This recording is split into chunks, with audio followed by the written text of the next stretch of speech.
কাবা আল্লাহর ঘর বিশ্ব মুসলিমদের সমাধিস্থল। প্রতি বছর বিশ্বের নানা প্রান্ত থেকে মুসলমানরা আল্লাহর নির্দেশ পালনে হজ ব্রতের উদ্দেশ্যে এখানে এসে উপস্থিত হন। সৌদি আরবের মক্কার মুকাররমার মসজিদুল হারমে অবস্থিত পবিত্র কাবা ঘর। ভৌগোলিকভাবে পৃথিবীর মধ্যস্থলে কাবার অবস্থান, যা পৃথিবীর নাভি হিসেবে পরিচিত। এটি মুসলমানদের কাছে সবচেয়ে পবিত্র ও সম্মানের স্থান এবং নামাজের কিবলা। দর্শক, চলুন জেনে নেই কাবা ঘর নির্মাণের ইতিহাস এবং নানা সময়ের ব্যবধানে কাবা ঘরের সংস্কার সম্পর্কে। সেই সাথে রসুল সাল্লাল্লাহু আলাইহি ওয়াসাল্লামের স্মৃতিময় কাবার কিছু স্থান। আপনার অজানা কিছু কাবা ঘরের রহস্য জানতে চাইলে পুরো ভিডিওটি না টেনে দেখতে হবে। কাবা শব্দের অর্থ উঁচু। আরবিতে উঁচু ঘরকে বলা হয় কাবা। এই ঘরটি যেহেতু উঁচু, তাই এর নামকরণ করা হয়েছে কাবা। অন্য আরেকটি ব্যাখ্যা অনুযায়ী কাফ আইন বা এই তিনটি মূল অক্ষর নিয়ে গঠিত হয়েছে কাবা বা মোকাব। মোকাব শব্দের অর্থ চার কোণা বিশিষ্ট। যেহেতু কাবাঘর চার কোণা বিশিষ্ট, তাই এর নামকরণ এভাবে হয়েছে। কাবাকে আরও চার নামে, যেমন আল বাইত, বাইতুল আতিক, মসজিদুল হারম এবং বাইতুল মুহাররম নামেও অভিহিত করা হয়। কাবা ঘরের আয়তন পশ্চিমে 10.15 মিটার 22 হাত, পূর্বে 8.40 মিটার 18.5 হাত, দক্ষিণে 8.24 মিটার 18 হাত, উত্তরে 5.50 মিটার 12 হাত এবং উচ্চতা 8.24 মিটার 18 হাত। ভেতরে প্রবেশ করার জন্য একটি মাত্র দরজা রয়েছে, যা বছরে 3 বার খোলা হয় অভ্যন্তরভাগ পরিষ্কার করার জন্য। কাবা ঘর কখন নির্মিত হয়েছিল এ নিয়ে বিভিন্ন বর্ণনা এসেছে। সর্বাধিক গ্রহণযোগ্য মত অনুযায়ী মহান আল্লাহর নির্দেশে ফেরেশতারাই সর্বপ্রথম কাবা ঘরের ভিত্তিপ্রস্তর স্থাপন করেছিলেন। বাইতুল মামুরের ঠিক নিচে কাবাকে স্থাপন করা হয়। পৃথিবীর সূচনা হয় কাবা ঘর নির্মাণের মাধ্যমে। কোরআনের ভাষায় নিঃসন্দেহে সর্বপ্রথম ঘর যা মানুষের জন্য নির্ধারিত হয়েছে সেটি হচ্ছে এই ঘর, যা মক্কা নগরীতে অবস্থিত। সূরা আল ইমরান আয়াত 96। কাবার উপরে সপ্তম আকাশে অবস্থিত ফেরেশতাদের কাবাকে বলা হয় বাইতুল মামুর। এটি দুনিয়ার কাবার ঠিক ওপরে। এখানে ফেরেশতারা নামাজ পড়েন এবং তাওরাফ করেন। তাফসিরে ইবনে কাসিরের বর্ণনা মতে বাইতুল মামুর কাবা ঘরের এত সোজাসুজি যে যদি ভেঙে পড়ে যায় তাহলে কাবা ঘরের উপরে পড়বে। এরপর আদি মানব হজরত আদম আলাইহিসসালাম কাবা ঘরের পুনর্নির্মাণ করেন। হজরত নূহ আলাইহিসসালামের সময়ে মহাপ্লাবনে কাবা ঘর প্রায় নিশ্চিহ্ন হয়ে গিয়েছিল। তখন আল্লাহ তাআলা ওহির মাধ্যমে হজরত ইব্রাহিম আলাইহিসসালামকে কাবার স্থান দেখিয়ে দেন এবং পুনর্নির্মাণের নির্দেশ দেন।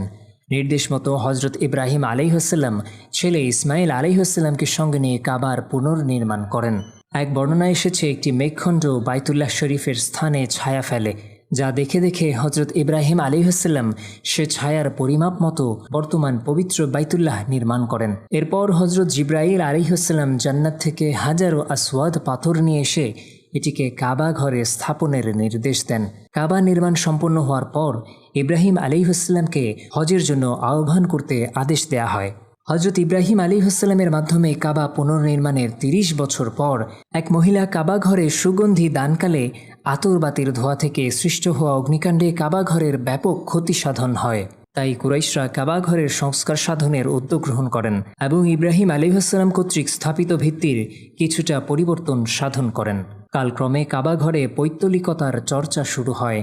মক্কা বিজয়ের আগে এখানে 360টি দেবদেবীর মূর্তি ছিল। পরবর্তীতে মক্কা বিজয়ের পর হজরত মুহাম্মদ সাল্লাল্লাহু আলাইহি ওয়াসাল্লাম কাবা ঘর থেকে সব মূর্তি অপসারণ করেন। এরপর জিয়ারতকারীদের সংখ্যা বৃদ্ধির কারণে দ্বিতীয় খলিফা হজরত ওমর ইবনুল খাত্তাব রাদিয়াল্লাহু তাআলা আনহু মসজিদুল হারামের সংস্কার ও সম্প্রসারণ করেন।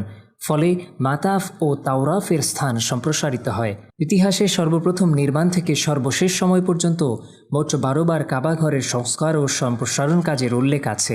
ক্রমানুসারে তা হল: প্রথমে ফেরেশতাদের মাধ্যমে নির্মাণ, এরপর পুনর্নির্মাণ করেন যথাক্রমে হজরত আদম আলাইহিসসালাম, হজরত শীশ আলাইহিসসালাম, হজরত ইব্রাহিম আলাইহিসসালাম, আমালিকা সম্প্রদায়, জুহরাম সম্প্রদায়, কুসাই বিন কিলাব, মোজার সম্প্রদায়, কুরাইশগণকে নিয়ে হজরত মুহাম্মদ সাল্লাল্লাহু আলাইহি ওয়াসাল্লাম। এ সময় তিনি হাজারো আসওয়াদকে বর্তমান স্থানে স্থাপন করেছিলেন। এরপর 64 হিজরিতে হজরত আবদুল্লাহ ইবনে জুবাইর রাদিয়াল্লাহু তাআলা আনহু, 74 হিজরিতে হাজ্জাজ ইবনে ইউসুফ এবং 12তম বার 1040 হিজরিতে ওসমানিয়া খলিফা চতুর্থ মুরাদ। এটাই আজ পর্যন্ত কাবা ঘরের সর্বশেষ সংস্কার কাজ। এরপর ছোটখাটো সংস্কার ছাড়া কেউ কাবা ঘরে হাত দেয়নি। ওসমানিয়া খেলাফতের সময় কাবা ঘরের সর্বপ্রথম রৌপ্য নির্মিত কারুকার্যময় দরজা লাগানো হয়। বর্তমানে পবিত্র কাবা ঘরের দরজাটি 280 কেজি খাঁটি সোনা দ্বারা তৈরি করেন প্রয়াত সৌদি বাদশাহ খালিদ বিন আব্দুল আজিজ। দরজাটি তৈরি করতে মোট ব্যয় হয়েছে 13.50 মিলিয়ন মার্কিন ডলার। কাবাঘরের মেঝে মূল্যবান মার্বেল টাইলস দিয়ে তৈরি। ভেতরের চারপাশের দেয়ালগুলো মেঝে থেকে ওপরে 4 মিটার পর্যন্ত কারুকার্যময় মার্বেল টাইলস দ্বারা মোড়ানো। তার ওপর থেকে ছাদ পর্যন্ত বাকি 5 মিটার দেয়াল কাবার প্রাচীন গিলাফ দিয়ে মোড়ানো। এই গিলাফটিতে রূপোর ক্যালিওগ্রাফি আঁকা। 20 মিলিয়ন সৌদি রিয়াল বা 6 মিলিয়ন মার্কিন ডলার ব্যয়ে প্রতি বছর নতুন করে গিলাফ তৈরি করা হয়। প্রত্যেক বছর হজের দিন 9 জিলহজ ফজরের পরপরই পরানো হয় নতুন গিলাফ। সতর্কতামূলক সহ মোট 2টি করে গিলাফ তৈরি করা হয়। এই গিলাফগুলো হাতে তৈরিতে সময় লাগে মোট 8 থেকে 9 মাস। অন্যটি মেশিনে মাত্র 1 মাসে তৈরি করা হয়। মক্কার উম্মুদজুদ নামক এলাকার বিশেষ কারখানায় তৈরি হয় গিলাফগুলো। মেঝের সাদা মার্বেলের মাঝে একটি গাঢ় সবুজ রঙের টাইলস দিয়ে মহানবী সাল্লাল্লাহু আলাইহি ওয়াসাল্লামের নামাজ ও সিজদার স্থান চিহ্নিত করে রাখা আছে। একই সবুজ টাইলস দিয়ে দরজার পাশে মুলতাজিমেও একটি স্থান নির্দিষ্ট করা আছে। মহানবী সাল্লাল্লাহু আলাইহি ওয়াসাল্লাম এখানে ডানগাল ও পেট ঠেকিয়ে দীর্ঘক্ষণ ধরে দোয়া করতেন। প্রত্যক্ষদর্শী সাহাবায়ে একরামের মতে আল্লাহ তাআলার কাছে চাওয়ার আকুতি ও পাওয়ার আনন্দে মহানবী সাল্লাল্লাহু আলাইহি ওয়াসাল্লাম সেদিন এত বেশি কেঁদেছিলেন যে ওনার দাড়ি মোবারক, বুক ও পেট ভিজে গিয়েছিল। এই ঘটনার পর থেকে হজরে আসওয়াদ ও দরজার মধ্যবর্তী স্থানটি মুলতাজিম বা দোয়া কবুলের স্থান হিসেবে স্বীকৃত। প্রতি বছর হজের মৌসুমের পূর্বে পবিত্র কাবা ঘরের অভ্যন্তর ভাগে জমজমের পানি দিয়ে ধৌত করার পর অতি মূল্যবান সুগন্ধি মেশক আম্বার ও উদ ছিটানো হয়। সৌদি সরকারের প্রতিনিধি হিসেবে মক্কার সম্মানিত গভর্নরের নেতৃত্বে হারামাইনের ইমাম ও মুয়াজ্জিনের অংশগ্রহণে এই পুরো কার্যক্রমটি পরিচালিত হয়। মাঝে মাঝে সেখানে উপস্থিত বিভিন্ন দেশের রাষ্ট্রপ্রধানগণও এই মহতী কাজে অংশগ্রহণের সুযোগ পান।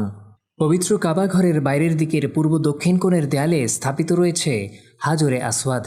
এই কোণ থেকে তাওরাফ শুরু এবং এখানেই শেষ করতে হয়। এই কোণকে রুকনে শারকি বলা হয়। শারকি শব্দের অর্থ হচ্ছে পূর্ব। এই কোণের ঠিক সামনে রয়েছে জমজম কূপ। হাজরে আসওয়াদ থেকে তাওরাফ শুরু করে প্রথমে যে কোণটি অতিক্রম করতে হয় সেটা হলো রুকনে ইরাকি। ইরাকের দিকে অবস্থিত বলে এটাকে রুকনে ইরাকি বলা হয়। তাওরাফের ধারাবাহিকতায় রুকনে ইরাকির পরই অতিক্রম করতে হয় রুকনে গাইবি। এটাকে রুকনে শামিও বলা হয় কারণ ভৌগোলিকভাবে এটি শাম বা সিরিয়ার দিকে অবস্থিত। কাবাঘরের চতুর্থ কোণ হচ্ছে ইয়েমেনের দিকে অবস্থিত রুকনে ইয়েমেনি। আবার এটি দক্ষিণ পূর্ব দিকে অবস্থিত বলে এটিকে দক্ষিণ কোণও বলা হয়। প্রত্যেকবার তাওরাফ শেষে নবী করিম সাল্লাল্লাহু আলাইহি ওয়াসাল্লাম রুকনে ইয়েমেনি স্পর্শ করতেন। হাজরে আসওয়াদ ও মাকামে ইব্রাহিম সম্পর্কে নবীজি সাল্লাল্লাহু আলাইহি ওয়াসাল্লাম বলেছেন, নিশ্চয়ই হাজরে আসওয়াদ ও মাকামে ইব্রাহিম জান্নাতের দুটি মূল্যবান ইয়াকুত পাথর। পৃথিবীতে প্রেরণের সময় মহান আল্লাহ তাআলা এই পাথর দুটির ঔজ্জ্বল্য ম্লান করে দিয়েছেন। তা না হলে এদের আলোতে সমস্ত পৃথিবী এমনভাবে আলোকিত হয়ে থাকত যে দিন রাত্রির পার্থক্য বোঝা যেত না। অন্য এক হাদিসে বলা হয়েছে যে পৃথিবীতে প্রেরণের সময় হাজরে আসওয়াদ দুধের মতো সাদা ছিল, কিন্তু মানুষের পাপের স্পর্শে সেটা কালো রং ধারণ করেছে। মাকামে ইব্রাহিম হচ্ছে জান্নাতের অতি মূল্যবান ইয়াকুত পাথর। হজরত ইব্রাহিম আলাইহিসসালাম এটির উপর দাঁড়িয়ে কাবা ঘর নির্মাণ করেছেন। ছেলে হজরত ইসমাইল আলাইহিসসালাম পাথর সংগ্রহ করে এনে এগিয়ে দিতেন, আর তিনি এই পাথরের উপর দাঁড়িয়ে কাবা ঘরের দেয়াল নির্মাণ করেছেন। এ সময় তার প্রয়োজন অনুযায়ী পাথরটি ওঠানামা করত। হজরত ইব্রাহিম আলাইহিসসালামের পায়ের ছাপ সংবলিত পাথরটি আজও কাবা চত্বরে সুরক্ষিত আছে। নবী করিম সাল্লাল্লাহু আলাইহি ওয়াসাল্লামের ওসিয়ত অনুযায়ী তার শাসনামল থেকে আজ পর্যন্ত বনি সায়রা গোত্রের কাছে কাবা ঘরের দরজার চাবি সংরক্ষিত আছে। বংশ পরম্পরায় তারা আজও এর রক্ষক, কারণ নবীজি স্বয়ং তাদেরকে এই সম্মানে ভূষিত করে গেছেন। আল্লাহ তাআলা মুসলিম উম্মাকে পবিত্র কাবা ঘর জিয়ারতের তৌফিক দান করুন। নবীজির স্মৃতি বিজড়িত প্রত্যেকটি স্থান দেখার তৌফিক দান করুন। আমিন।